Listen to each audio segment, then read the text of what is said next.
periodista especializado en seguridad, está con nosotros. Gracias por estar aquí, bienvenido. Hola Joely, me da muchísimo gusto saludarte, gracias por la invitación. Bienvenido. ¿Ves un país, un México pacificado?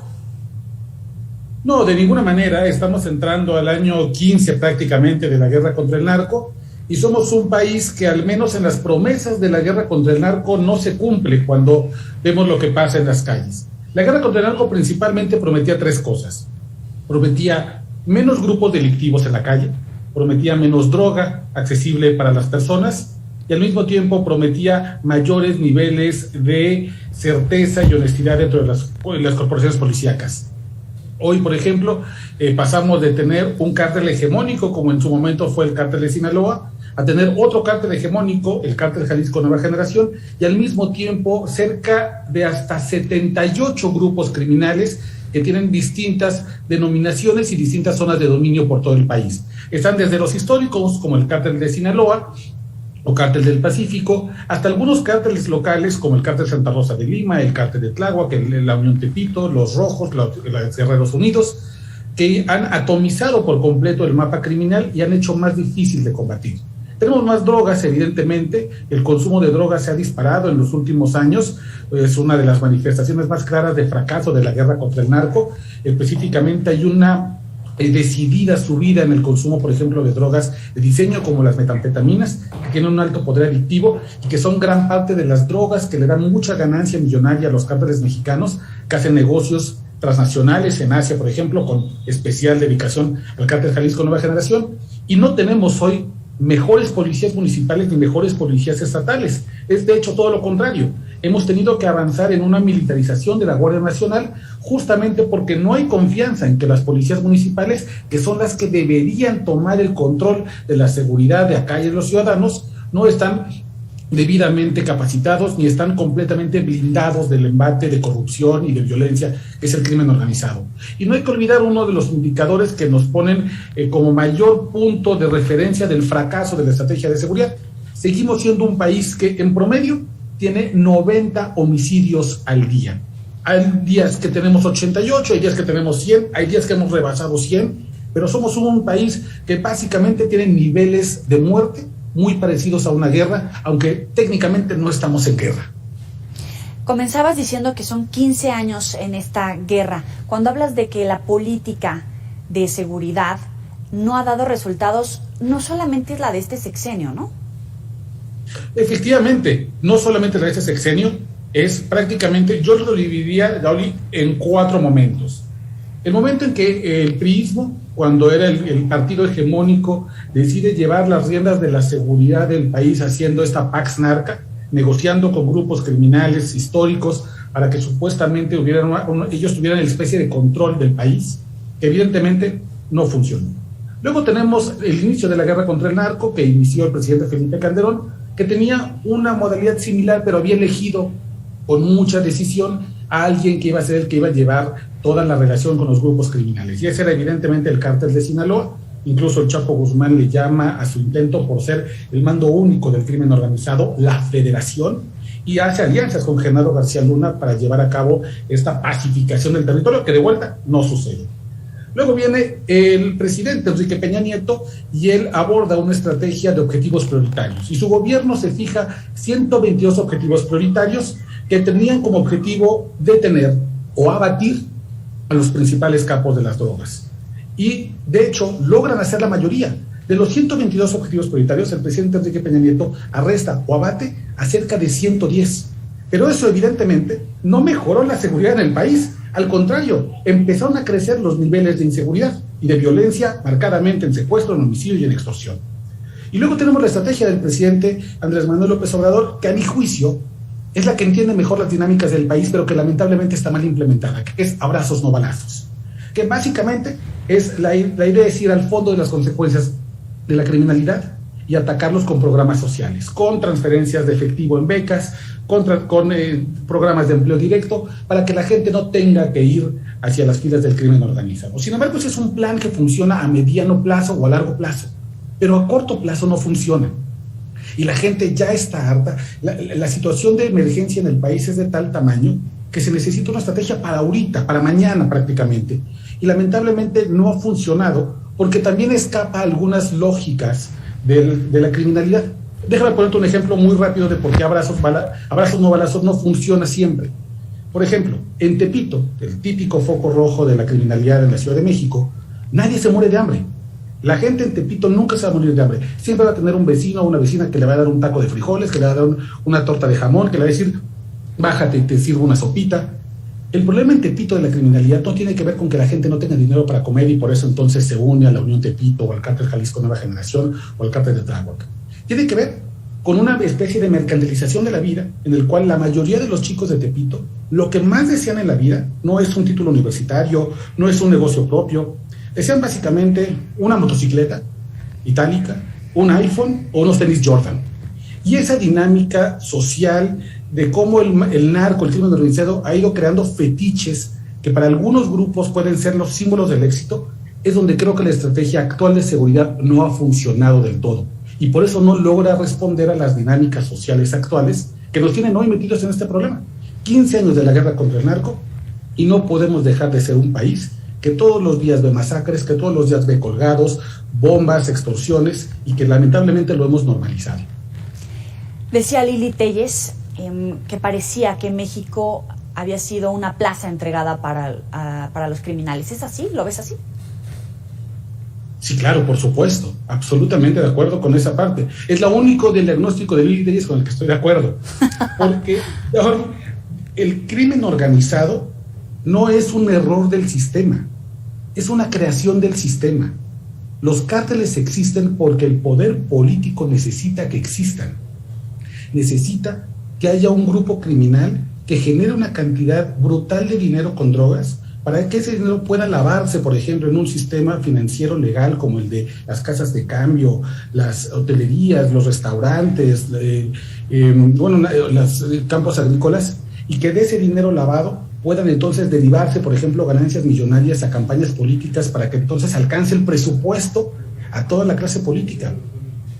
Por supuesto que el crimen organizado es la generación de una plaza entregada, pero por supuesto, incluso de manera técnica, el crimen organizado en realidad es un crimen institucionalizado, porque depende de dos cosas para sobrevivir. Cualquier cártel, cualquier mafia, cualquier pandilla, cualquier grupo criminal requiere dos cosas para existir. Requiere una base social, es decir, gente de pie que ve una necesidad satisfecha porque existe un capo que le pone una calle, que le ilumina una avenida, que le remodela una iglesia, que le paga una fiesta patronal, y entonces permite que exista y lo tolera, ya sea por miedo o por conveniencia, y también necesita apoyo institucional. Es decir, servidores públicos corruptos o corruptibles, que igual, ya sea por miedo o por conveniencia, se hacen alianzas con estos grupos criminales y permiten que operen. Es imposible pensar, por ejemplo, que el cártel de Sinaloa no haya existido con la complacencia de autoridades locales, que el cártel Jalisco, que el cártel del Noreste, que el cártel Santa Rosa de Lima, que el cártel de la familia michoacana. Todos ellos existen porque se les entregan pedazos de país. Esa es la realidad y ese es lamentablemente el gran reto que tiene la seguridad de este país. ¿Cómo se rompe el poder político del poder criminal cuando por años nos han demostrado que son uno solo? Tus palabras tienen mucho más peso porque si te seguimos en redes sociales y seguimos tus publicaciones, sabemos que eres blanco de amenazas precisamente por seguir el hilo de la información. ¿Qué fenómenos observas, por ejemplo, en Michoacán, donde no hay un estado, no hay ley, o en Guanajuato, donde ya llegamos a un ataque con explosivos, o en Sinaloa, que los índices son bajos, pero sabemos que no hay una paz y una fortaleza del estado como tal? Fíjate, Joely, que yo creo que hemos ido avanzando para mal en una especie de putrefacción de los términos. Cuando tú dices o cuando todo el mundo repetimos esto de es tierra de nadie, en realidad no estamos diciendo mucho. La tierra como el poder, como el poder territorial, el poder político, el poder criminal siempre tiene dueño. Pero si no está el Estado, lo va a ocupar definitivamente los grupos criminales. Y ahora que mencionas Michoacán, yo siempre pongo un ejemplo. No es que el Estado esté ausente en Michoacán. Cuando uno va, por ejemplo, yo que he tenido la oportunidad de hacer varios reportajes en la zona de Tierra Caliente, sí. Cuando uno va en el coche hacia Patzingán, necesariamente no hay otro camino que no te lleva a pasar enfrente de un cuartel recién inaugurado por el presidente de la Guardia Nacional. Sin embargo, cuando se agarran a la pelotera los cárteles unidos contra el cártel Jalisco Nueva Generación en disputa por Tierra Caliente, por Buenavista, por Tepalcatepec, por Aguililla, por La Ruana, por donde tú quieras, la gente de Michoacán te va a decir, por ningún lado vemos a la Guardia Nacional. Les pedimos auxilio al ejército y nadie viene, y podemos permanecer 2 días secuestrados por estos grupos criminales y nadie nos auxilia. Y esto tiene que ver no por una ausencia del Estado, porque ahí está el Estado, está en la entrada del pueblo con un cuartel con al menos 20 elementos fuertemente armados. Hay una omisión del Estado, y esa es la parte que tampoco se ha entendido. No basta crear cuarteles, no basta uniformar gente, no basta comprar 20,000 patrullas y estar haciendo rondines. Lo que se necesita es que esa gente que está en el terreno haga una presencia real, y la única forma de hacer presencia real es con independencia del poder criminal.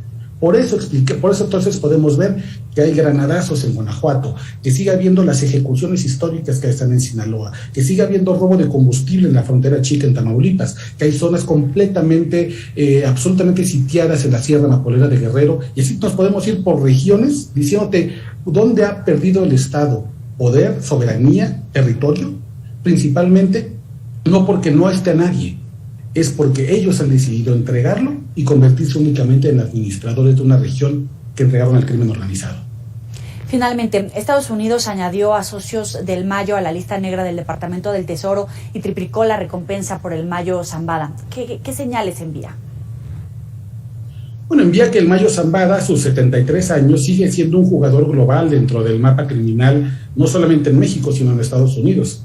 Y esto me parece lo más importante, incluso neutralizando a uno de los grandes leyendas del crimen organizado como Joaquín El Chapo Guzmán, que hoy está en una celda en Estados Unidos en condiciones terribles, incluso tirando al Chapo Guzmán de lo más alto del cártel de Sinaloa, el negocio sigue. Incluso hay, por ejemplo, informes de la ONU que dicen que durante la pandemia, debido a que hubo una escasez de materia prima, se elevaron los precios de la droga y la gente que consume droga seguía pagando a precios muy altos la droga. La pandemia 2020-2021 fue uno de los mejores años financieros para el cártel de Sinaloa. ¿Qué nos dice esto? Nos dice evidentemente que no importa que descabecemos gente, no importa que vayamos sobre Joaquín El Chapo Guzmán, que vayamos sobre Nemesio Ceguera Cervantes el Mencho, que vayamos sobre quien tú quieras, las estructuras de los grupos criminales están a salvo, están blindadas para eso. Y este aumentar la recompensa únicamente es el reconocimiento a que el cártel de Sinaloa sigue siendo un jugador global, sigue siendo algo de preocupación, aunque el presidente y la administración no quieran nombrarlo mucho, quieran mantener una distancia por una relación medio extraña que se ha visto del presidente con la gente del cártel de Sinaloa. Y por otro lado, es que el gobierno de Estados Unidos sigue viendo con preocupación lo que pasa en el Pacífico mexicano, en particular la guerra que hay entre el cártel de Sinaloa y el cártel Jalisco Nueva Generación. Esta es una guerra que lamentablemente no ha terminado de cambiar de enfoque. Todavía tenemos a Estados Unidos presionándonos, respirándonos en la nuca, mandándonos recetas creyendo que lo que ellos idearon como parte de su estrategia de seguridad pública puede funcionar a los mexicanos. Y lamentablemente no es así. Podrán poner la recompensa que quieran sobre la cabeza del Mayo Zambada, podrán detener o no al Mayo Zambada, y eso lamentablemente no va a cambiar mucho el tema del crimen, el tema de la violencia y sobre todo lo que más nos importa, el tema de la paz en el país. Es lamentable que este tipo de movimientos que vienen de Estados Unidos tengan que ser recibidos aquí en México casi con frustración, con la anticipada frustración de que no va a pasar mucho, no va a cambiar nada y que lamentablemente la guerra va a seguir. Finalmente, la Comisión Nacional de Derechos Humanos solicitó protección para ti.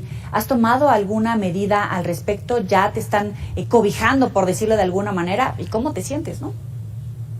Sí, yo fíjate que el domingo pasado tuve una amenaza de muerte por un presunto integrante de un cártel, el cártel Jalisco Nueva Generación, y prácticamente de inmediato, afortunadamente, los mecanismos de protección de periodistas de la Comisión Nacional de Derechos Humanos, de la Secretaría de Gobernación, de algunos organismos locales, se han hecho presentes y me han brindado su ayuda y su protección. Ya me encuentro con protección en estos momentos, ya estoy protegido por el mecanismo de protección de periodistas de Segov. Yo en 2013 tuve una amenaza de muerte, estuve en ese mecanismo y al año me salí, porque la verdad es que era una simulación terrible y no servía de nada.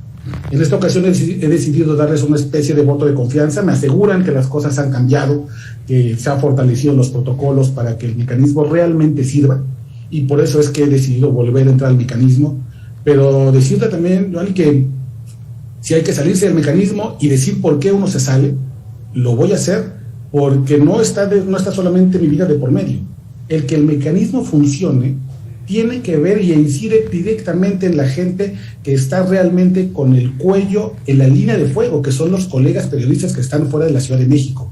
Yo tengo el privilegio de reportar desde la Ciudad de México en condiciones favorables para medios nacionales, para medios internacionales, y eso de algún modo me protege.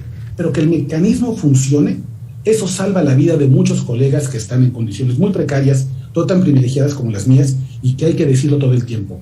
Nuestros colegas periodistas en los estados son los más vulnerables, y a ellos debe servir el mecanismo mucho más que al resto de nosotros.